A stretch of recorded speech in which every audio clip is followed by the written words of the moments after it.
책 이야기 해볼까요? 동일의 국어국문학과 이철우 교수 스튜디오 함께합니다. 어서 오십시오. 어서 오십시오. 네, 안녕하세요. 이철우입니다. 예, 오늘 소개할 책이 앞서 한 번 언급했습니다만 정지하 작가의 아버지의 해방일지 그리고 정민의 도류에 새긴 생각인데 소설이에요. 아버지의 해방일지 추천하신 이유가 뭡니까? 사실 이 소설을 쓴 정지하 작가가 네.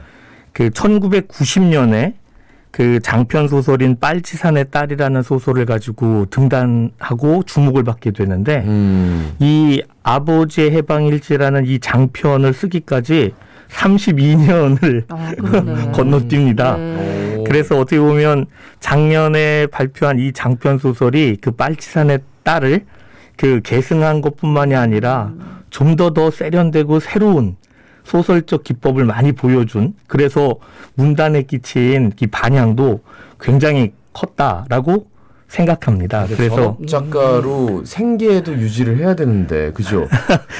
이분은 지금 사실 예. 그 중앙대학교 문예창작학과에서 학생들을 또 가르치고 있습니다. 예. 아니 그래서 저는 2022년도 책이길래 이게 신인 작가인가 저 개인 그렇죠. 책을 안 읽어봐서 예. 그랬는데 와 이렇게 굉장히 예전에 등단을 하신 분이네. 예. 이 소설이 가진 이 소설이 가진 장점이라는 건 장점은 어디가 있을까요? 예, 사실 이 전작인 빨치산의 딸 같은 소설은 장편으로 3권으로 되어 있는데 예. 어떻게 보면 이제 빨치산이라는 말 자체가 우리가 듣기에 조금 그렇게 순탄하진 않잖아요. 그렇죠. 그런 이데올로기적인 내용도 있고 그리고 삶도 질곡이 많아 보이고 하는데 이 아버지 해방일지는 첫 문장이 아버지가 죽었다 이런 제길 이런 문장으로 시작합니다. 그러니까 이 소설이 갖고 있는 것은 현대사 70년에 대한 이야기를 반성적 회고를 하는 게 아니라 어떻게 보면 인간의 마음을 투사시키는 가벼움과 그 가벼운 문장 사이에 있는 사투리의 구수함 그리고 생애 그 곳곳에 스며 있는 어떤 진실 같은 것들이 아주 가벼운 터치로 그러면서 경쾌하게 우리한테 읽힌다는 것이 장점인 것 같습니다. 네. 그러니까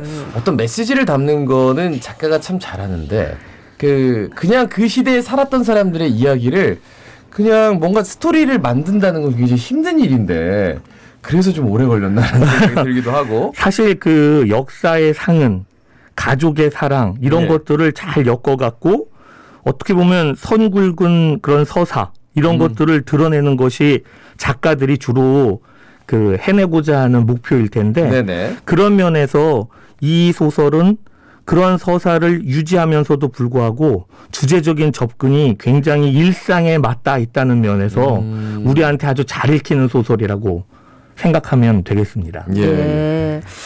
아무래도 이제 빨치산의 딸 이렇게 제목 예전 소설도 그렇고 소설에 이제 전라도 사투리가 나온다 하는데 저는 읽어보지 못했습니다만 네. 전라도 사투리 또 경상도 사투리하고 다른 그렇죠. 매력이 있다 아닙니까? 예, 사실 전라도 사투리가 주는 그런 아주 맛깔스러움이 있거든요. 네네. 또 작가가 전남 구례 사람입니다. 네. 그러니까 이제 그런 향토적인 느낌 같은 것들을 최대한 살리기 위해서 애를 썼는데 네네. 뭐 지사는 무슨 지사? 형제라도 많아서 핑계김에 얼굴이라도 보려면 모르니까. 교수님? 네, 이런 식으로. 지금 전라도 사투리 하신다고 아하 예. 근데 요즘 경상도 사투리도 안 되는데 진짜 전라도 사투리 정말 안 되시네요. 예. 근데 그런 그 전라도 사투리를 이렇게 눈으로 따라서 읽다 보면 네. 그 재미가 아주 기가 막힙니다. 네. 예. 그래서 사실 경상도 사투리가 잘 묘사된 소설을 만나고 싶은 그런 우리가 충동이 많잖아요. 그렇죠. 근데 그런 거에 비해서 전라도 사투리가 묘사된 소설은 좀 상대적으로 더 흔하니까 네네. 그런 면에서도 읽는 재미가 배가 된다고 할 수 있어요. 그러니까 장례식을 치르는 그 3일간의 시간을 가지고 그 아버지의 삶을 소설에서 다루고 말한다고 하는데 네. 뭐 지금의 관점에서 이 소설이 말하고자 하는 바가 뭘까요? 그러니까 앞서도 말했지만 이 예. 소설이 가진 최고의 장점은 가벼운 터치입니다. 가벼운 터치. 그러니까 사실 웬만한 작가들은 아마 아버지의 죽음을 임종을 목전에 두고 아버지의 생을 회고하는 식으로 서사를 구성했을 거예요. 예, 그럴 네. 거예요. 근데 네. 작가는 그게 아니라 아버지의 죽음을 목도한 이후에 아버지를 찾아오는 조문객들의 모습을 통해서 아버지를 둘러싼 일상의 모습을 그려내고 그가 겪은 어떻게 보면 역사적인 그 질곡의 세월을 아주 켜켜이 펴냅니다. 네. 또한 그 사람들과 아버지가 그 갖고 있는 관계를 통해서 외동딸인 자기와 앞으로 어떻게 그 관계가 맺어질 것이며 또 그런 것들을 유추할 수 있는지를 생각해 합니다.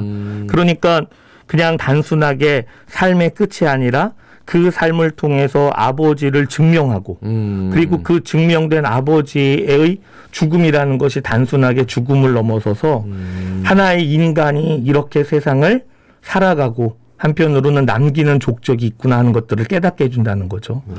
그렇기 때문에 우리가 그래 어떠한 삶도 가치 없는 삶은 없다는 것을 새삼 일깨워주는 그런 아주 놀라운 면을 네. 발견하게 됩니다. 네네. 이 소설을 재미있게 읽기 위한 방법 아까 저 사투리도 얘기하셨는데 어떤 게 있을까요? 소설을 그냥 정말 뭐 이렇게 뭘 찾겠다 혹은 여기서 내가 어떠한 것들을 얻어가겠다 이런 생각을 좀 버리시고 예. 말 그대로 작가의 문장에 빠져서 한번 마음껏 따라가 보시고 네. 한편으로는 그 아버지 그 어머니의 그 모습을 그려보면서 읽으면 야 산골둠에 사는 이 두 분이 나름대로 투사인데 네. 이데올로기의 투사 그런 분들이 어떻게 그 세월을 견디면서 딸을 키우며 살아갔는지 그런 어르신들의 모습도 또한 투영된다고 할 수 있습니다. 네. 그래서 그렇게 보셨으면 합니다. 그 아버지 해방일지. 근데 그 말씀을 드리니까 장례식 오면 그 친구분이나 뭐 그렇죠. 지인분들이 네. 옛날에 너가 아버지가 이러면서 이렇게 스토리를 쭉 늘어놓는데 네. 그런 것들을 착안해가지고 소설을 썼다고 하니까 그것도 또한 굉장히 이채롭고 재밌을 것 같다라는 생각이 들어요. 네, 맞습니다. 거기에다가 아버지가 예. 이렇게 빨치산이고 엄마는 남부군 출신인데 그 어마어마하네. 외동딸은 지금 대학에서 강의를 해요. 네. 그런 가운데 하지 못했던 숨겨졌던 얘기들이 주변의 사람들의 말을 통해서 딸에게 전달되는 거죠. 네. 어떠한 생각을 갖고 그 젊은 시절에 그러한 이데올로기를 추구했는지 말입니다. 네. 예, 요즘 또 뜬금없이 간첩단 사건이니 뭐 이런 것들이 뉴스에 나오던데 관심 있게 한번 읽어보겠습니다. 자, 네. 다음은 정민 교수의 책 돌 위에 새긴 생각. 제목부터 굉장히 특이한데 어떤 책입니까? 예, 사실 그 두 권의 책을 추천하면서 네네. 한 권이 조금 그 이념적으로 좀 네. 무거운 책이어서 다른 책은 좀 가벼운 책을 해서 좀 이렇게 시청자 또는 청취자분들께서 편하게 읽으면 좋겠다는 생각에서 골라봤는데요. 네네. 이 돌 위에 새긴 생각은 말 그대로 이 돌 위에 새기는 전각, 그 전각의 도장들을 모은 그 학인당 인보라는 명나라 시대의 책을 정민 선생이 발췌해서 자기가 의미 있는 전각의 내용을 보여주고 그것에 토를 달아서 이런 의미를 가지고 있는 도장이다. 그런 것들을. 그러니까 마치 어떻게 보면 우리가 갖고 있는 경구 같은 것들을 네네. 되새김하면서 여러 경구를 확인하는 그러한 책이라고 할 수 근데 있습니다. 교수님 지금 책을 갖고 오셨는데 네. 유튜브로 한번 이렇게 보여주시면 책이 이게 아까 전각 이게 되게 예쁘네 보니까. 네. 예. 맞습니다. 그러네요. 예. 예. 도장을 이렇게 예. 찍어가지고. 오, 그렇습니다. 네. 되게 예쁘네. 양각, 음각 이렇게 예. 다채롭게. 네, 그렇습니다. 예. 아니 근데 돌 위에 생각을 새기다니 너무 어렵다. 그러니까 사실 아무나 할 수 있는 게 아니고.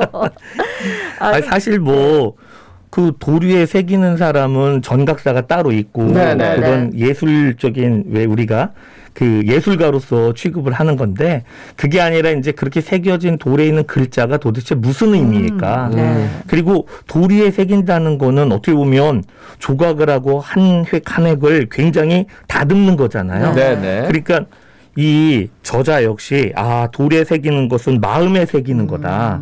그러니까 이러한 글 하나하나가 갖고 있는 무게감 혹은 느낌 같은 것들을 지금 우리가 한번 되새김한다면 글이라는 것이 결국 너무 헛헛한 것이 아니라 이렇게 치밀하고 나름대로는 강건한 거구나 하는 걸 깨닫게 되는 거죠. 네. 이게 사실 전각 우리가 뭐 도장 하나 파주세요 해가지고 맡기긴 하지만 네.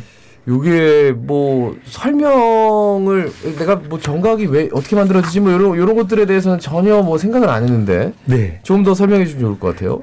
사실 도장을 파는 그분들은 그냥 단순하게 도장을 파는 것이 아니라 도장 안에 네. 그 사람의 성향이나 또는 그 당시에 어떤 예술의 감각을 망라해서 집어넣는다고 하거든요.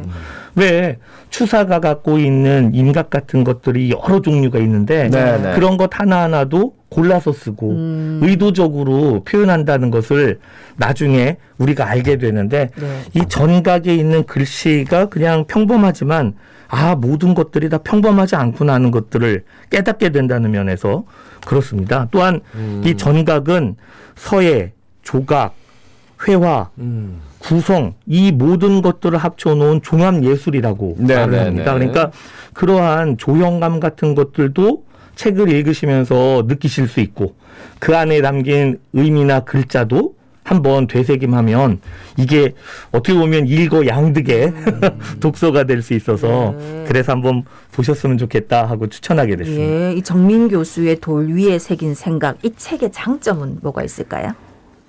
앞서서 말씀드린 대로 책이 굉장히 예쁩니다. 네네네. 그리고 아주 짧은 글들로 모아져 있습니다. 하나만 읽어주세요.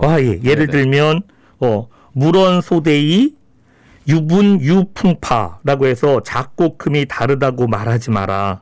분수에 따라 풍파가 있기 마련이니. 그러니까 남의 떡이 커 보인다고 덮어놓고 부러워하지도 말고 지닌 것이 많고 보니 풍파 또는 잡음이 많은 거다. 그냥 넘어가자. 이런 뜻을 전각에 새겼다고 생각해 보십시오. 그러니까 김동현인 뭐 박성원인 뭐 이철호인 이게 아니라 네. 뭔가 그 귀감이 될 만한 글들을 그렇죠. 도장으로 새겨서 네. 이게 낙관처럼 빵. 예. 오. 그러면서 계속 그것을 되새김하는 거죠. 하나 더 저희 말씀드리면 네네. 너무 즐거울 때는 많은 말을 하지 말라. 노여움이 지극할 때도 많은 말을 하지 마라. 결국 많은 말은 침묵보다 못하다. 사실 우리가 오해를 갖게 되고 사람 사이에 상처를 주는 것이 대부분 말로 시작되지 않습니까? 맞아요. 때때로는 자기 말을 변명한다고 여러 부연을 하다가 오히려 그것이 더 커지기도 네. 하고요. 그러니까 옛사람 역시 그런 것들을 경계하고 조심했다는 것을 이런 전각을 통해서 확인하게 되는 거죠. 아니 저도 이제 말이 너무 많아서 늘 반성을 많이 하는데 말을 말자 이런 거 정각을 하나 만들어가지고 말이 하고 싶은 라디오에서 말을 안 하고 어떻게 하라고요? 네. 그런 말을 하지 말라고요. 지금 그 얘기가 아니잖아. 또 재미있는 그 글귀가 하나 있는데 네. 인정은 너무 가까우면 도리어 멀어진다. 그러니까 거리가 너무 필요하다는 가까우면 거죠. 멀어진다. 사람과 사람 사이에는 일정한 거리도 필요하고 한편으로는 그 사람을 살펴볼 때는 비판적 혹은 두고 볼 수 있는 거리가 있어야 한다. 나와 남이 구분이 안 되는 것은 올바르지 않다. 네네. 예. 그런 면에서 지금 우리가 갖고 있는 인간관계 안에서의 어떻게 보면 집착과 같은 네네. 그런 일체감 같은 것들을 왜 요즘 젊은 애들도 많이 느끼고 싶어 하거든요. 근데 네네. 그것이 오히려 화가 된다는 걸 이렇게 명나라 사람들이 네. 새긴 전각을 통해서 그리고 그것을 그대로 수입한 어떤 박제가나 이덕무 같은 우리의 선각 성각자들. 유학자들에 예, 의해서 확인할 수 있는 거죠. 네. 이야, 참 좋은 글귀가 참 많은데 네, 네, 그거를 네. 이제 도장으로 딱 찍어 놓으면 뭔가 더 사람에게 이게 와닿는 무게감이 다를 것 같다라는 생각이 들어서 그러니까 우리 보통 각인된다 이 말 쓰는데 네. 진짜 각인이 될 것 같은 느낌이 듭니다. 예. 네, 맞습니다. 정민 교수의 책 도리에 새긴 생각까지 말씀드렸습니다. 자, 오늘은 말씀 여기까지 들어야 될 것 같아요. 예, 동일대 국어국문학과 이철우 교수였습니다. 고맙습니다. 고맙습니다. 네, 고맙습니다.